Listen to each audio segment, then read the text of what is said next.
los datos, las cifras nos dicen que este es el periodo más violento en el Perú desde la salida del fujimorismo, porque desde el 2002 a la fecha han muerto 219 personas en conflictos sociales, pero solo en los primeros meses del actual gobierno murieron más de 60, lo que representa como la cuarta parte de todas las muertes desde la salida de Fujimori. ¿Cómo se puede entender este periodo que es violento también para los ciudadanos en una perspectiva más histórica? ¿Cómo crees que se puede entender este momento del país? Yo creo que estamos en una encrucijada, ¿no? Podríamos hablar de una encrucijada nacional, pero también mundial, ¿no? Entonces, ponernos en un contexto mundial, pienso yo, también es importante, porque es como que cada sociedad está enfrentando sus propios demonios, ¿no? Y en el caso del nuestro, los demonios están relacionados con el racismo, pero también están relacionados con la corrupción, con la falta de oportunidades, con unas regiones que estuvieron a su suerte durante el COVID. Entonces hay como heridas, ¿no? Estas heridas se han ido acumulando y yo creo que un Estado violento, ¿no? Que hay que llamarlo por su nombre, un Estado que no sabe responder de una manera civilizada a las demandas de su población. Entonces yo te diría que sí, que estamos en un pico, que probablemente ese pico viene de desarrollos previos que tienen que ver con la crisis de un modelo económico también y con una crisis de convivencia social, ¿no? Porque la violencia no solamente se está dando de un Estado que reprime, sino de una sociedad que ha llegado a límites de la barbarie, ¿no? Y lo estamos viendo con la muerte de las mujeres. Es una suerte de violencia desatada, ¿no? A todos los niveles. No hay que olvidar que dentro de la sociedad civil, lo que llamaríamos nuestra sociabilidad republicana, se están viviendo momentos muy difíciles, donde tú sales a la calle pues, y te matan sin ningún tipo de compasión. ¿Cómo entender este periodo de violencia desde el punto de vista de violencia del Estado? Tan solo 20 años, 23 años después de haber tenido un periodo como el fujimorismo, que fue un gobierno autocrático, de mucha represión. Yo creo que lo que se está viviendo también a nivel mundial es la crisis de la representación liberal, ¿no? La crisis de la democracia como la habíamos concebido, como fue concebida hace más de 200 años, ¿no? Yo creo que es la crisis de un modelo de democracia representativa que no ha logrado cumplir con la promesa, ¿no? Y la promesa eran oportunidades, ¿no? La promesa era inclusión, ¿no? Y eso vemos que no ha ocurrido. Entonces, y yo creo que también esto tiene que ver con el COVID, ¿no? O sea, el COVID nos aisló, el COVID ha causado muchos daños a nivel mental, ¿no? Hay enfermedades mentales a las que no estamos atendiendo. O sea, no basta con reducir la pobreza, sino también equilibrar el acceso a oportunidades. ¿Cuál crees tú que en medio de esta crisis es el papel de la desigualdad y la relación que puede tener Lima, la capital, o otras ciudades económicamente más emergentes respecto a las regiones? Yo creo que mucho se ha hablado de poner al neoliberalismo, ¿no? en el banquillo de los acusados. Y yo creo que sí.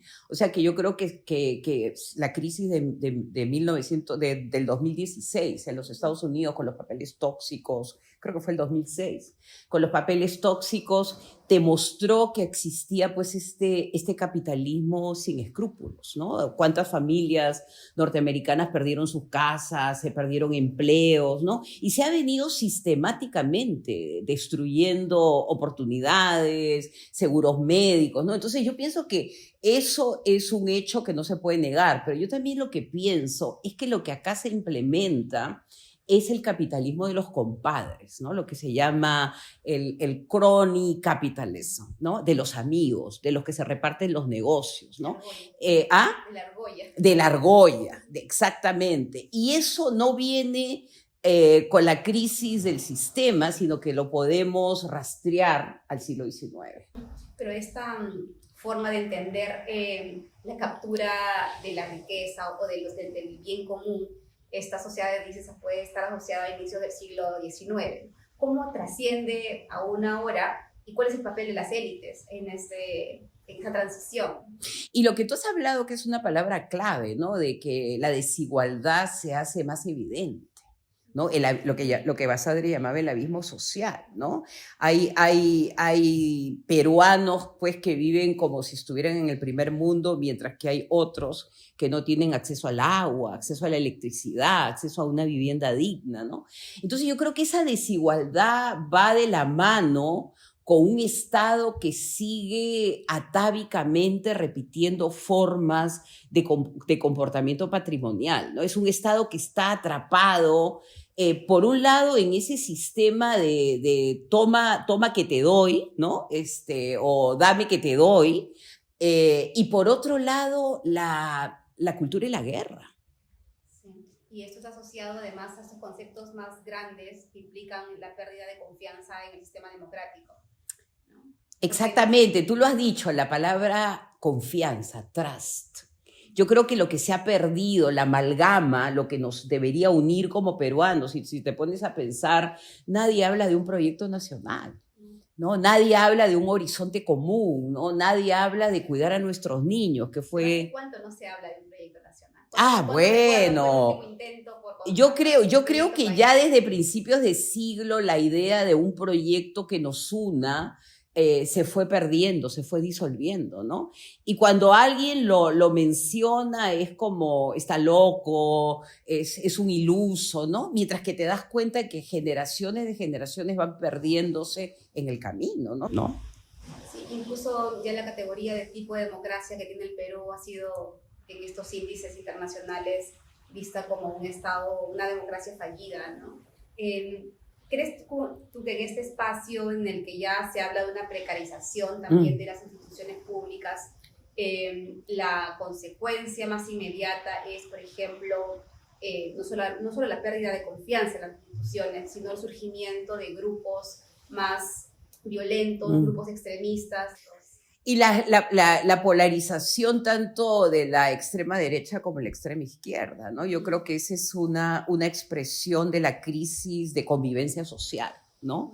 Porque ya no podemos conversar, ya no podemos dialogar, ¿no? Ya la violencia verbal es inevitable, ¿no? Y acá yo creo que la crisis no solamente es una crisis social, es una crisis política muy profunda que nos obliga a volver a nuestras instituciones y tratar de ver cómo las podemos poner al día para este siglo XXI que está lleno de desafíos.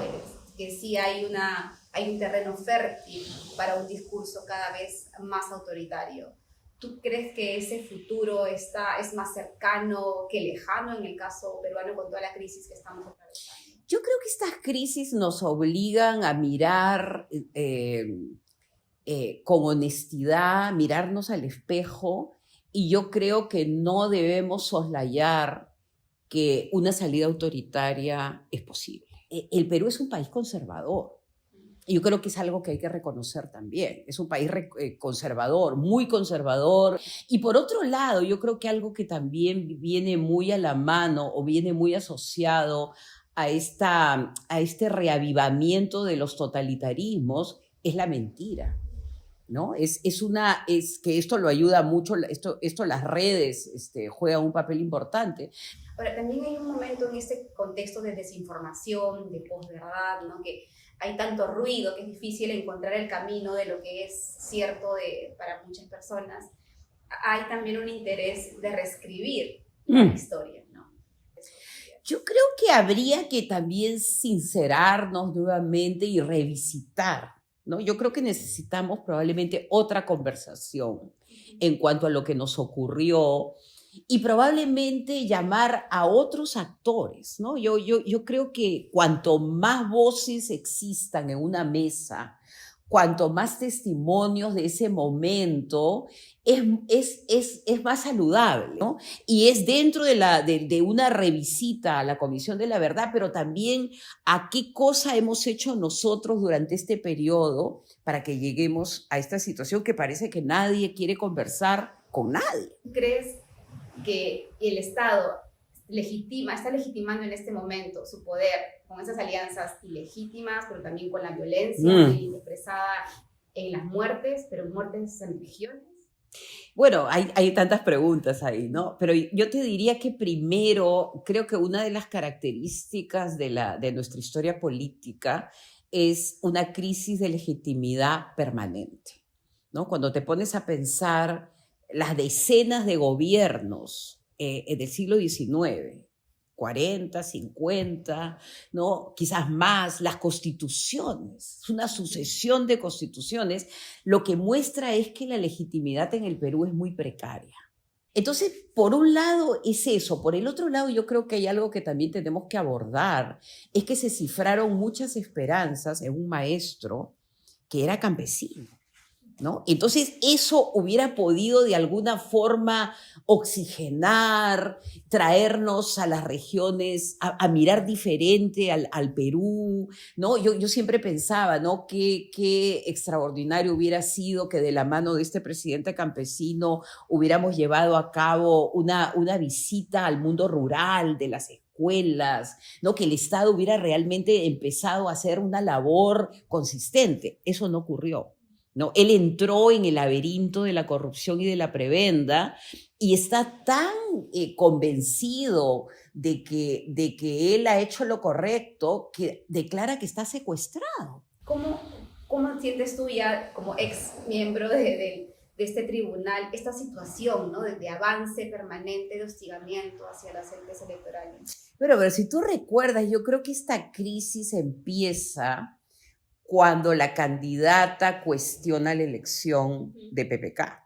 Sí, en 2016. Ahí yo creo que la crisis comienza, o sea, ya era una crisis que venía, ¿no? Es una crisis de representación, es una crisis económica, es una crisis política, pero yo creo que ya el cuestionamiento del resultado, ¿no? Crea ya una tensión que no permite que se desarrolle ningún proyecto político posterior, porque todo va a estar contaminado por esa duda, ¿no? Incluso el trabajo que hubiera podido ser posible entre dos tendencias políticas similares, ¿no? Modelos económicos probablemente similares, se quiebran, ¿no?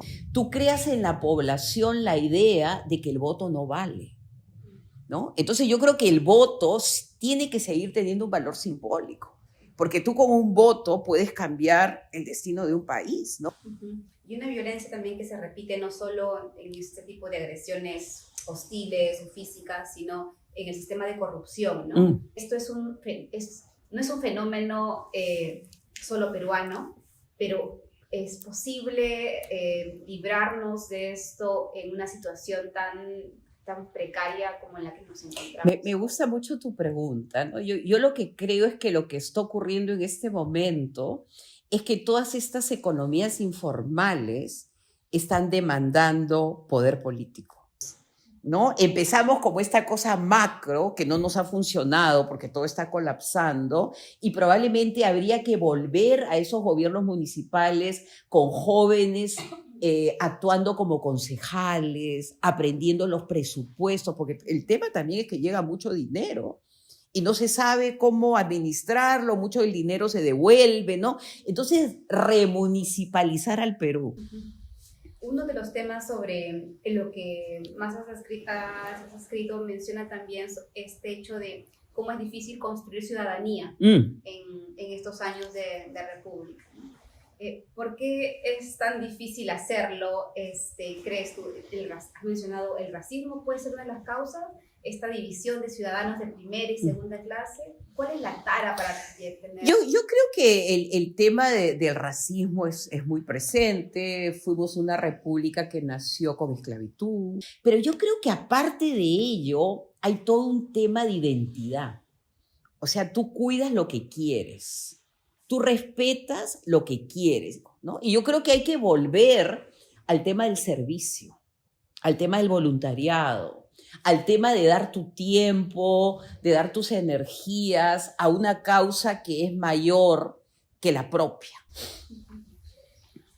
Otra pregunta que quería plantearte tiene que ver con una encuesta reciente que ha publicado Semana Económica, que entrevista a una serie de gerentes generales, ¿no? CEOs de diferentes empresas. Y a la pregunta de cómo ven la gestión de la actual presidenta, el 70% aprueba la gestión, ¿no?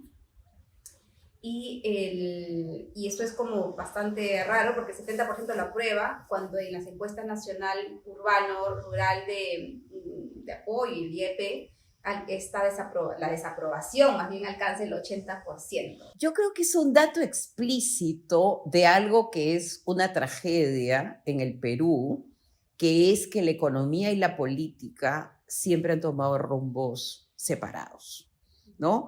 Que los empresarios, los grandes inversionistas no entienden que no es posible crecer económicamente sin instituciones sólidas. También hay que entender que lo que vivimos antes era la erosión, ¿no? Era la erosión del aparato estatal. Entonces, creerse la idea de que ahora va a ser mejor es no entender que lo que está ocurriendo es un reciclamiento de muchos de estos funcionarios que han servido en otras administraciones y que no han hecho un buen trabajo, ¿no? Entonces es una paz falsa, ¿no? Y yo creo que lo que hay que apostar es una paz en la larga duración para que realmente todo funcione y tengamos el desarrollo económico que el Perú se merece. Incluso lo que han alertado algunos constitucionalistas es que hay una desmedida concentración del poder en el Congreso, esta situación también ante el temor de que haya algunas acciones violentas en las protestas, abusar del poder para controlar quién ingresa o quién no ingresa a Lima, hacer un registro de los manifestantes, la impunidad que hay en torno a las investigaciones por las muertes.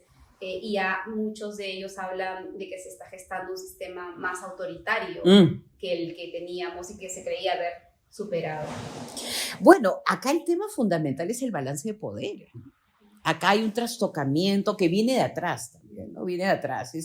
Esta suerte de convivencia, acuérdate de los niños, y aprende el Estado, que es un Estado que nunca ha sido, digamos, un Estado democrático, sino más bien ha sido un Estado autoritario, ¿no? Yo no quiero decir que no tenemos democracia, porque yo creo que sí, existe una democracia precaria, ¿no? Es una democracia precaria.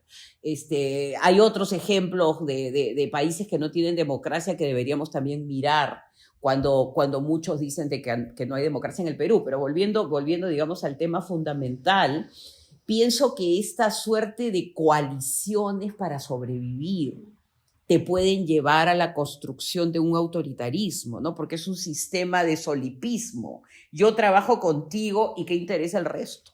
¿No? ¿Qué interesa lo que opinen los demás si tú y yo tenemos el poder? Entonces van acostumbrando al Estado a que se comporte de una manera y los congresistas saben también que le están dando oxígeno a ese Estado y trabajan en pared, ¿no? Entonces, lentamente sí podemos llegar a un autoritarismo porque no se escucha lo que la ciudadanía realmente necesita, ¿no? Y necesita muchas cosas. Es extraño porque los autoritarismos que el Perú ha tenido son autoritarismos de un líder, ¿no? De un caudillo, donde centraliza los intereses de este caudillo en particular.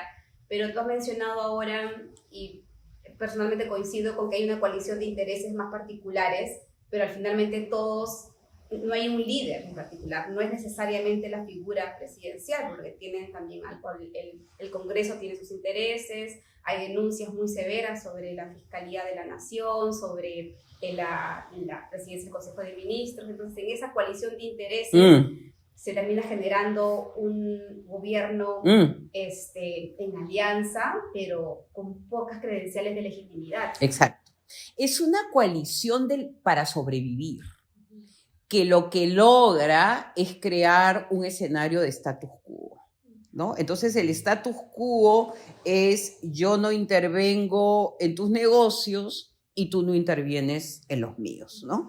Y el tema es que como son negocios particulares, porque no son negocios para el bienestar común, lo que vas creando son argollas que funcionan, y en ciertos casos argollas mafiosas, que funcionan de espaldas a las necesidades del Perú. Y ahí tú ves, por ejemplo, que es algo que es dramático, que se descubre que en el Ministerio de Salud hay 34 millones de medicinas que ya no sirven, inservibles, pero nadie denuncia, nadie hace pues esto cuestión de Estado, porque es parte de la negociación. O sea, es parte de la componenda de un pacto de silencio, ¿no? Y yo creo que acá está el gran problema, que eso se siga reproduciendo en desmedro de los intereses del Perú. Para ir terminando, Carmen, la figura de Dina Boluarte como presidenta, ¿no? O sea, ella va a pasar a la historia del Perú como la primera presidenta mujer. ¿Qué lectura te hace sentir no ella como persona, ¿no? Sino como lideresa que ha encabezado la nación y como primera presidenta en los próximos libros de historia? Es una figura paradójica, ¿no? Absolutamente paradójica. Yo me acuerdo que cuando ella asume, ¿no? Me hicieron una entrevista y ella lo primero que declaró es que se quedaba.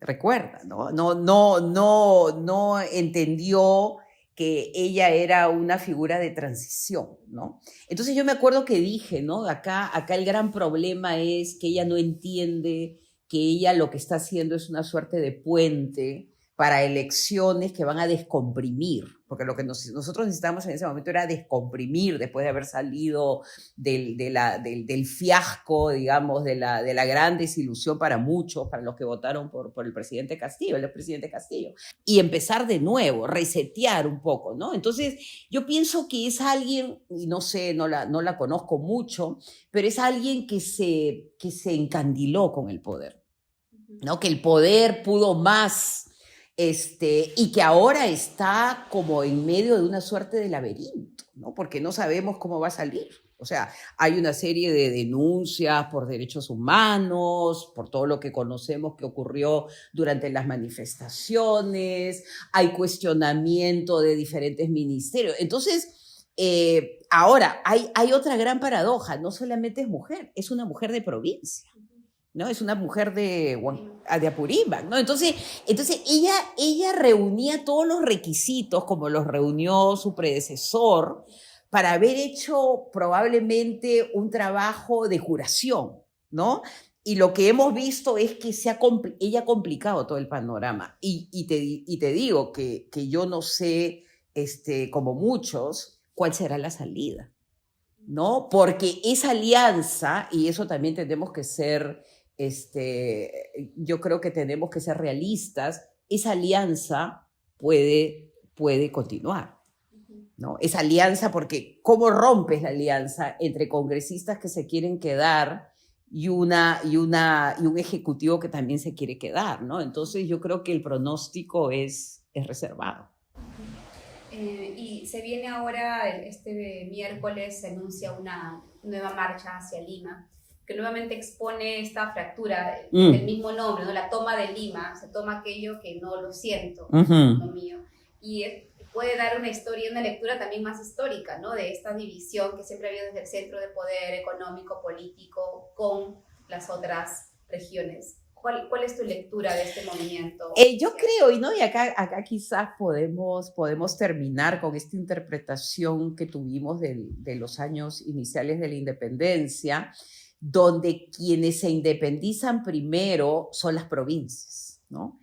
Entonces está, por ejemplo, esta historia que a mí me parece extraordinaria cuando se independiza Tarma, ¿no? Tarma es una de las primeras, ¿no? Y hay todo un tema de soberanías, ¿no? Estas soberanías de las civitas, ¿no? De las pequeñas municipalidades, ¿no? De los pequeños cabildos. Entonces Tarma se independiza y dentro de sus objetivos es independizar a Lima, ¿no? Entonces, ¿qué hubiera pasado si se hubiera producido una suerte de redefinición del poder y hubieran venido los poderes de las periferias para consolidar una independencia nacional? Hubiera sido una historia totalmente diferente, ¿no? Entonces, yo lo que creo es que existe como una suerte... Y yo creo que acá hay una equivocación en lo de la toma de Lima, porque en Lima tenemos muchísimos provincianos, ¿no? Entonces Lima es una ciudad, digamos, andina, es una ciudad que tiene todas las sangres, es todas las sangres, o sea, han habido oleadas de migración desde principios del siglo, ¿no? Pero ¿qué pasa? Que en el imaginario yo creo que todavía está esa suerte de ajuste de cuentas, ¿no? Esa Lima de espaldas al Perú, cosa que no es cierto, porque si vemos los presupuestos que se les asigna a las regiones, han sido presupuestos que han sido totalmente, ¿cómo se llama la palabra? Despilfarrados, ¿no? Pero a nivel de la mentalidad, yo creo que sobrevive esto. ¿Por qué? Y acá tengo algo más de la historia de la independencia para compartir, que es que en el momento que se produce la independencia, San Martín negocia con la élite de Lima. Y lo que negocia no es una salida militar, sino es una salida negociada y política, en la que se va a mantener las jerarquías, las relaciones sociales, mientras que la salida, por ejemplo, a Lotarma hubiera significado una nueva renegociación del poder nacional, ¿no? Entonces, ¿qué pasa cuando ocurre esa negociación política? Se traiciona a la guerrilla de los Andes centrales y se les deja solos. Y cuando se les deja solos, ¿qué pasa?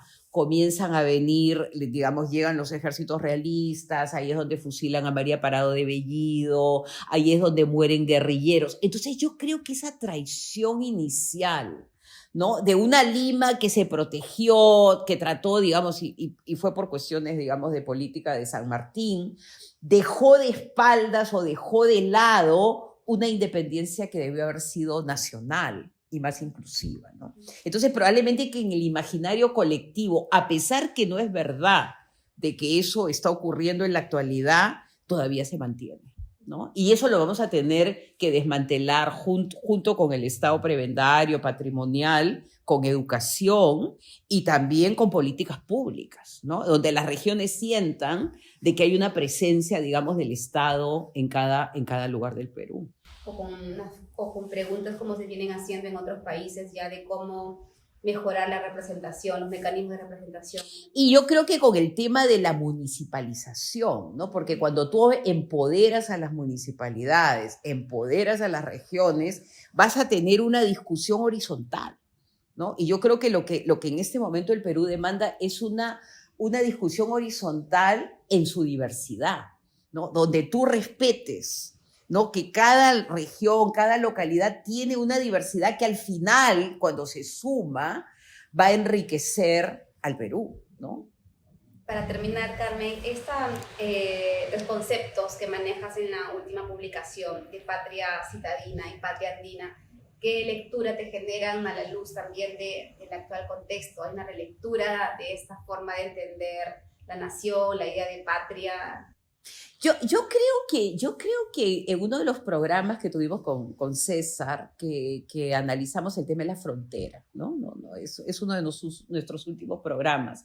Lo que comenzamos a explorar es que esta dicotomía cada vez está, digamos, erosionándose o no responde a la realidad del Perú, que uno de los últimos trabajos de Raúl Asensio habla de una urbanización nacional, o sea que se está intensificando la presencia de otras ciudades, ¿no? Como Arequipa, como Trujillo, ¿no? Que están también ahí tratando de construir sus propias identidades, ¿no? Como ciudades importantes.